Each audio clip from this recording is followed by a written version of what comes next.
Hello, welcome. My name is Bjorn. Thank you for joining me today. We're going to be looking at my Raven Queen's champion. I've been feeling a big urge to play a Shatterkai and something with the Raven Queen, so here it is.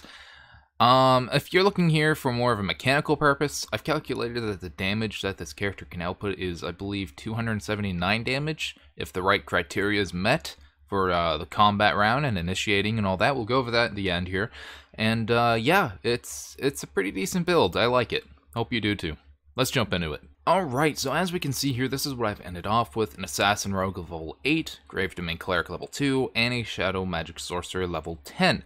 So obviously, as we can tell here, that's going to require some different multi-classing stats. For the Rogue, it is a Dexterity of 13, for the Sorcerer, a Charisma of 13, and for the Cleric, a Wisdom of 13.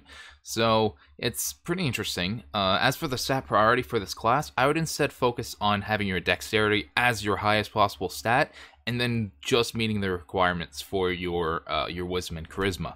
I don't really view this character as someone who's going to be attacking with their spellcasting abilities. I view it more as a utility, as a buff, as something that they can use to enhance their own abilities. So I didn't really feel a need to have high spellcasting stats. I just needed to meet those requirements.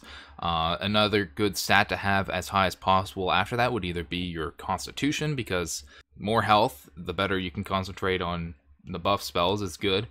Strength is good. Intelligence would be good too. I mean, you know, it's role-playing things. Strength is just purely for athletic capabilities. But yeah, if you do happen to roll really good, invest. I would say invest into Charisma over Wisdom, because you're gonna have more spellcasting abilities with your Sorcerer than your Cleric. So just keep that in mind going forward. And best of luck with your rolls.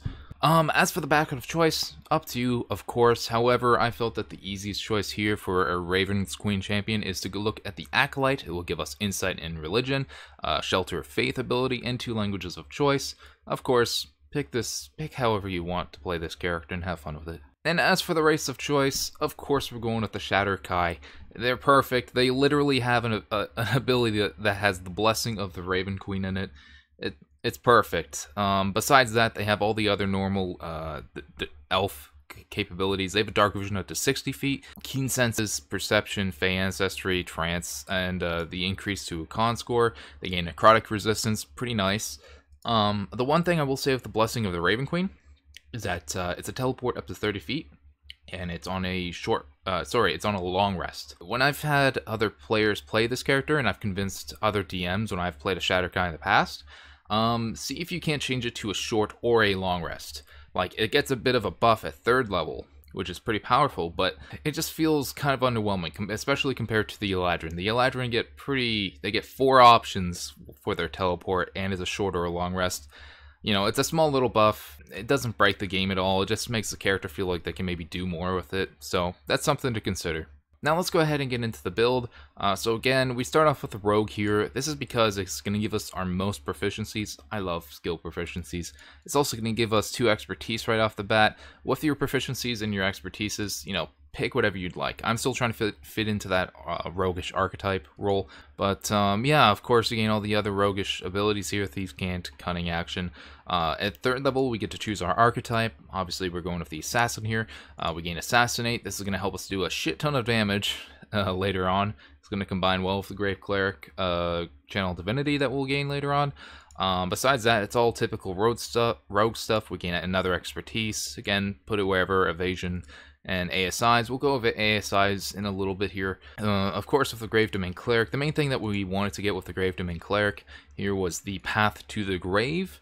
This is a very, very powerful ability, which we're going to be able to give vulnerability to an enemy. And it's going to deal a lot of fucking damage, especially with the Assassinate. Yeah, we gain a few other, you gain Eyes of the Grave. That's pretty useful, but that's a selectively useful thing, but I think that could come in handy. And then, of course, with the Shadow Magic Sorcerer, the main things that we're going for here is more of the spells and the spell casting ability. The reason why for that is because the main spell that you're going to want to get with this is Shadow Blade. Of course, there's a whole bunch of other spells that you can go for. Go for things that are buffs for yourself, like Shield, for example. I don't focus cantrips on damaging abilities. I focus them more on how I can benefit myself and the group, and keep that in mind. But maybe if you do have a really good charisma score, you can also go for that. The main things that we do gain from the class features with the Shadow Sorcerer, we obviously gain Strength of the Grave. This is pretty nice. It's probably going to save us. It acts as a relentless endurance that the orcs and the half-orcs have. Eyes of the Dark, so our dark vision increases to 120 feet. We can also cast Darkness and see through that darkness if we cast it through our sorcery points, so pretty nice. The other big thing that we gain, of course, with all sorcerers is we do gain the meta magic options. I've decided to go with Quickened, Twinned, and Extended Spell. Extended Spell because I'm going to need to cast less Shadow Blades. Combat can go for more than a minute, so the more spells I can conserve, the better, so I do like Extended Spell quite a lot. The other big one that we gain that's really cool that I think works really well with this and the Raven Queen is Hound of Ill-Omen. I love the Hound of Ill-Omen. This is a fucking amazing feature. It's really fun to roleplay with this. Have a look at this. And yeah, and then we gain some ASIs, and we just end off at 10th level. We're able to cast up to 5th level spells. It's not bad. As for a leveling guide, I'll quickly go over. I have no idea. Personally, I plan on investing my first 8 levels into Rogue because I want to fit into that archetype well, and also because it's going to be giving me evasion by 7th level in Uncanny Dodge. I didn't really see a good point in which I wanted to dip out of Rogue because so much survivability, so much damage increase of your sneak attack going up. It feels appropriate, and we also gain more ASIs. As for after to go into the Cleric or the Sorcerer, that really depends. The Sorcerer will give you Shadow Blade sooner, so you'll be able to do a bit more damage with that, and that can help. Or if you start dipping into Cleric, you can go ahead and gain Path to the Grave sooner. Personally, I'm probably going to be going Rogue, and then at some point, I would need to speak with my Dungeon Master about this, of course. I would like there to be some sort of quest that the Raven Queen has tasked me with, and then all of a sudden, at the end of that quest chain, whatever it may be, the Raven Queen has gifted me this, she's awoken something within me, and now I'm a Shadow Magic Sorcerer all of a sudden. And then I would probably invest the 10 levels into that, and then at the end of those 10 levels, I'd probably go through another task or something of that sort, and then or at any point really, and all of a sudden the Raven Queen can gift me with the Grave Domain Cleric class. I mean, that's how I kind of plan on role-playing this. It's an idea that you could go with. That it's more of a fluidic kind of taking up, instead of like purposefully gaining something for mechanical purposes, I'm trying to gain them for storytelling purposes. But yeah, it's up to you. I almost forgot about the ASIs. For the first ASI, assuming you're going straight down through Rogue and then going down into the Sorcerer like I am, I recommend taking Elven Accuracy right away. Elven Accuracy is amazing. Not only is it going to give you an increase to your Dex, Intelligence, Wisdom, or Charisma by 1, it's essentially giving you super advantage. It's fucking insane. The next one that I took, I decided to take Observant here. I decided to just take this because I wanted it more for like a role play. I wanted my character to fit into this. I've bumped up my Wisdom a little bit, you know, increased perception, all that jazz. It works out for me. Following that, once I've started going into the Sorcerer, this is where now I'm needing to concentrate on my spells. I've decided to take Warcaster. For obvious reason, Warcaster is amazing. We also don't have the Constitution saving throw. And for the final ASI, I've decided to dip into Athlete here. This is just so I can have an increased climbing speed, gain an increased dexterity score increase. You know, just a straightforward feat. It's pretty nice. It's useful. This also depends on what I actually roll, so I may not take this. I may just go ahead and straight up increase my dexterity or another stat. Alright, now that we're back here, I'm going to go over how we're going to be able to deal so much damage. And I'm sure many people already know, but just in case, I'll go over some math that I wrote down on my phone. With our sneak attack at 8th level Rogue, we're going to be doing 46. Our Shadow Blade at 10th level Sorcerer is going to be doing 48. And essentially, we'll have an auto crit with our Assassinate and Vulnerability. What we're going to have to do, there's going to be a little bit of prep into this round of combat. We're going to have to go ahead, pick our target, assume that we're stealthed and hidden, which with our character, we have a pretty decent stealth.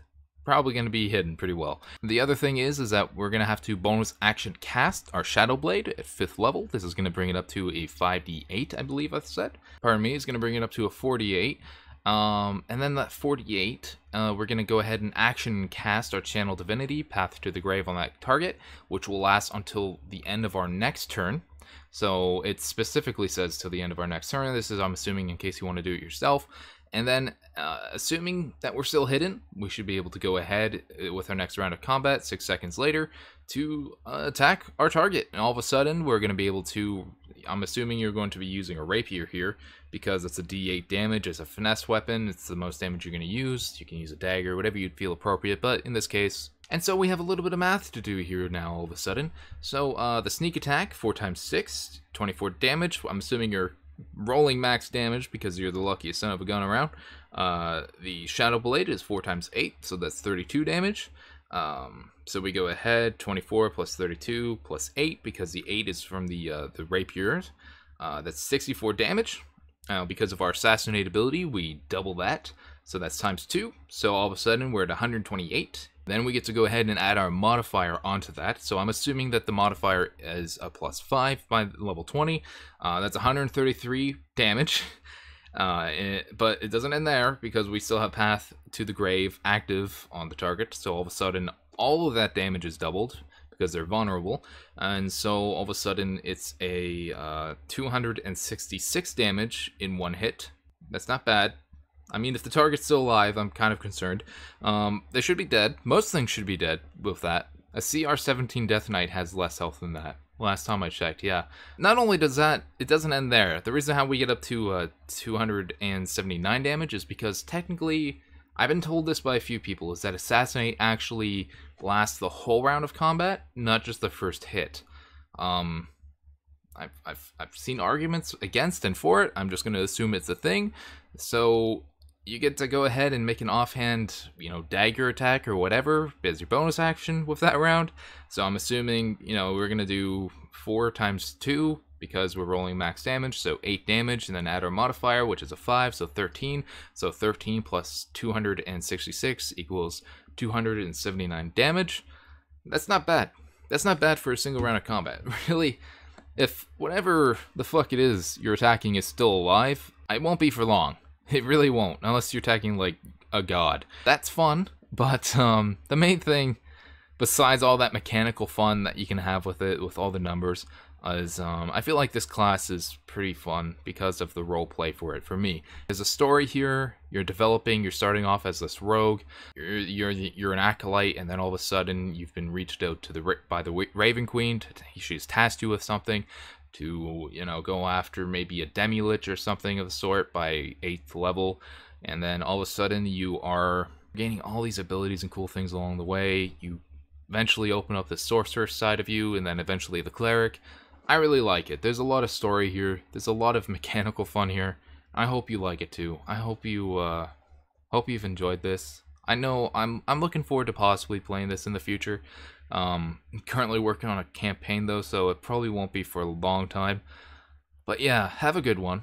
Please consider subscribing, liking, commenting. It really helps. I'm very close to 100 subscribers, and thank you for all those who have subscribed. For 100 subs, I don't really have anything that I can do. I'd be like, oh, I'll shave my head. I shave my head like every week. I don't know. I'll thank you again. I'll eternally be thankful. Thank you, and have a good one. Bye-bye.